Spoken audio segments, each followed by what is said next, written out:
Okay sir. இப்ப பொறக்கும் போது ஒரு பேர் வச்சிடறாங்க. ஆனா அது வந்துட்டு அவங்களுக்கு ரொம்ப பேர் பேட் எனர்ஜியா இருக்கு. எனக்கு வந்து நல்லதே நடக்கிற மாதிரி தெரியல. ஒரு நல்லது நடக்கணும்ன்றதுக்காக இப்ப நான் ஒரு 40 வயசு ஆயிடுச்சுன்னா பேர் மாத்தலாமா அப்படின்னு கேக்குறாங்களா? அந்த ஏஜ்ல நம்ம பேர் மாத்தினா நமக்கு ஒரு பாசிட்டிவ் எனர்ஜி கிடைக்குமா சார்? கண்டிப்பா பேர் மாத்திரம் பாசிட்டிவ் எனர்ஜி கிடைக்காதுங்க. இப்ப ஒரு ஜாதகத்துல ஒரு 2-3 கிரகங்கள் பலமா இருக்கும். அப்ப இந்த பேர்ல இருக்கிறவங்க ஒருத்தவங்களுக்கு வந்து கார்த்திகான்னு பேர் இருக்குன்னு வைங்களேன். கார்த்திகா அப்படின்ற பேர் வந்து செவ்வாய் சந்திரனுடைய பேர். செவ்வாய் என்பது பெண்களுக்கு பலமா இருக்கக்கூடாது. அப்ப சந்திரன் என்பது என்ன செய்யும் அப்படின்னா மன அழுத்தங்களை கொடுக்கும். அப்ப பெண்களுக்கு பலமா இல்லாத செவ்வாயுடைய பேரையும் சந்திரன்ற மன அழுத்த பேரை வச்சோம்னா கார்த்திகான் பேர் வச்சா குடும்ப வாழ்க்கை நிம்மதி இருக்காது. அப்ப இந்த பேரை அவங்க என்ன செய்யறாங்கன்னா வேற பேர் மாத்தி செல்வின்னு வைக்கிறாங்க. அவங்க ஜாதத்துல சுக்கிரனும் குருவும் பலமா ஆல்ரெடி இருக்கும். அப்ப இத்தனை நாள் வந்து கார்த்திகான் பேர் வச்சவங்க மனக்குழப்பத்தையும் குடும்ப வாழ்க்கையும் தொந்தரவு அனுபவிச்சவங்க செல்வின் பேர் மாத்தனோடனே செல்வினா குரு. அப்ப குருங்கிறது குழந்தை. கௌரவத்துக்காகவும் குழந்தையினுடைய வாழ்க்கைக்காகவும் ஏங்க ஆரம்பிச்சிருவாங்க. அப்ப ஆக மொத்தம் ஏதாச்சும் ஒரு பஞ்சாயத்தை ஏற்படுத்தி விட்டு போயிடும். ஆனா பேர் மாத்துறதுனால மாறுமா அப்படின்னா அந்த தன்மை இருக்கும், இந்த தன்மை இருக்கும். அப்ப பேர் மாத்திரம் அது பழைய தன்மை மாறாது.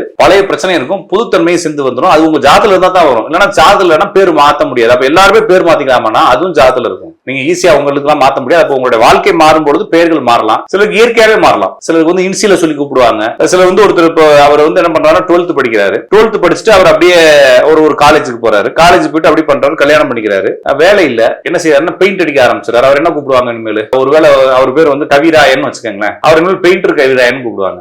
அப்ப பெயிண்டர்னு பேர் அவரையே அறியாம சேர்ந்துருச்சு. அப்ப சுக்கிரன் ஆல்ரெடி அவருக்கு மிக்ஸ் ஆயிடுச்சு. அதனால சுக்கிரன் பலமானவங்க பெயிண்ட் அடிக்க போவாங்க. அப்ப பெயிண்ட் அடிக்க போறவங்க எல்லாத்துக்கும் ஃபேமிலி லைஃப்ல பிரச்சனை இருக்கும்.